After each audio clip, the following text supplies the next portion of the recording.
The morning sun rose quietly over the city, pale and gentle, as if it too was afraid of what it might witness. On the narrow sidewalk beside a busy daytime street, a young woman sat hunched on a cold concrete step, her shoulders curved inward, her hands trembling as she tried to steady her breathing.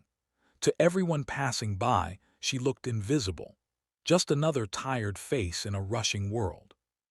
But what no one knew, what she herself believed with painful certainty, was that she was completely alone in this moment.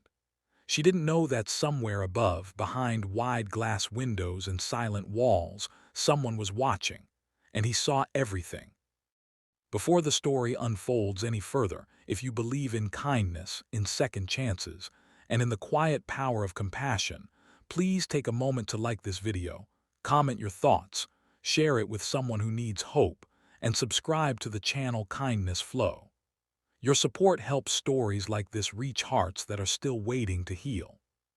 Her name was Aria Whitmore, a name that once belonged to dreams, laughter, and warmth, but now felt like a burden she carried in silence. She was 26 years old, though exhaustion had etched lines into her face that made her seem older.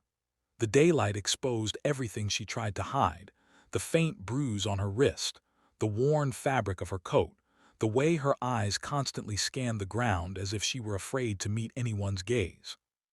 The city around her was alive, bright, and noisy, yet Arya felt detached from it, like she was trapped behind invisible glass. Only a year ago her life had been different. She had woken up to sunlight streaming through a small apartment window, coffee brewing, hope still alive. She had believed that hard work mattered, that love stayed, that people kept promises. But life has a way of stripping illusions slowly, painfully, until all that remains is survival. One loss followed another.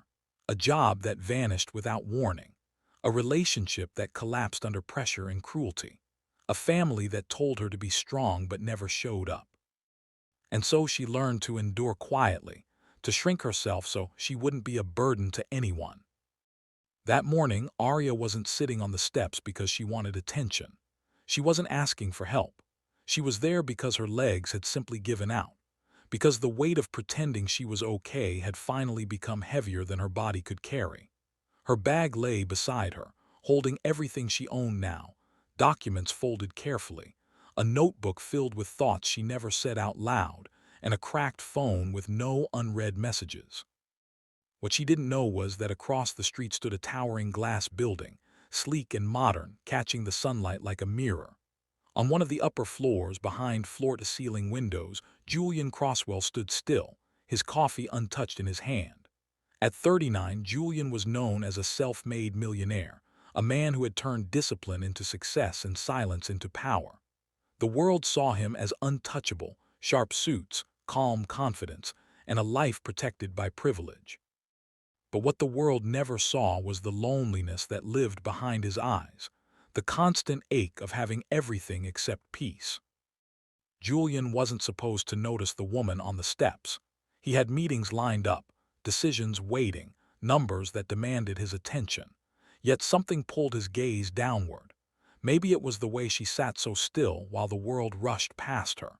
Maybe it was the sadness that seemed to radiate from her even from that distance. Or maybe it was the look of someone who had given everything they had and received nothing in return. He watched as a group of people walked past her, some glancing briefly, others avoiding her completely. He saw her wipe her face quickly when tears threatened to fall, ashamed of her own weakness. He saw her flinch when a loud sound echoed nearby. And in that moment, something inside him shifted, something uncomfortable, something human. Arya believed no one cared. She believed that if she disappeared, the city would continue breathing without missing a beat. She didn't know that someone was seeing her pain clearly, without judgment, without expectation. She didn't know that her quiet suffering was about to collide with a life she never imagined touching. The sun climbed higher, bathing the street in warm daylight, and Arya slowly stood, forcing herself upright despite the dizziness. She needed to keep moving. Stopping meant thinking, and thinking meant breaking. She adjusted her coat, lifted her bag, and began walking again, unaware that Julian was already calling his assistant. his voice calm but his heart unsettled, asking questions he had never asked before. As Arya walked through the city, memories followed her like shadows. The echo of harsh words spoken by someone she trusted, the humiliation of asking for help and being turned away, the long nights spent staring at ceilings, wondering where everything went wrong. Each step felt heavier than the last, but she kept going because stopping had never saved her before. Julian, meanwhile, found himself unable to return to his work. The woman's image lingered in his mind. He told himself it was curiosity, nothing more. But deep down, he knew it was recognition. He had once been invisible too, not poor, not abandoned, but emotionally lost, carrying wounds no one ever bothered to see. Success had taught him how to control everything except empathy, and now empathy was knocking loudly at the door he had kept locked for years.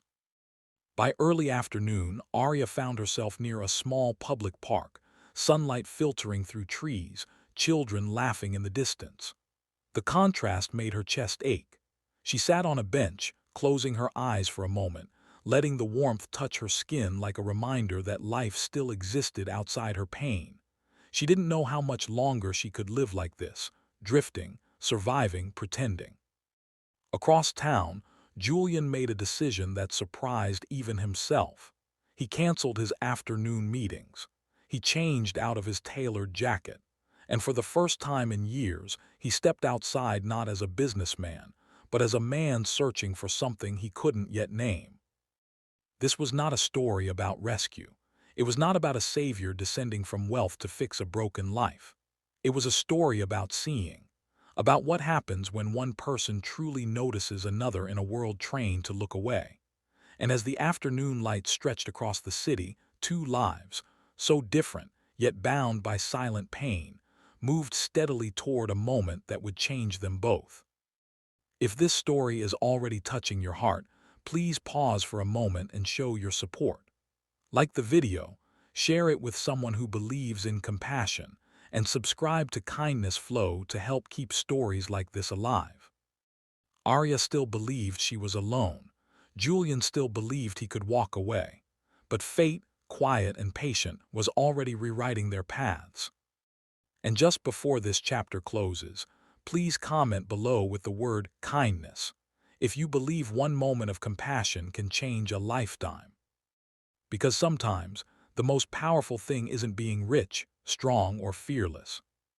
Sometimes, it's simply seeing someone when they believe no one ever will.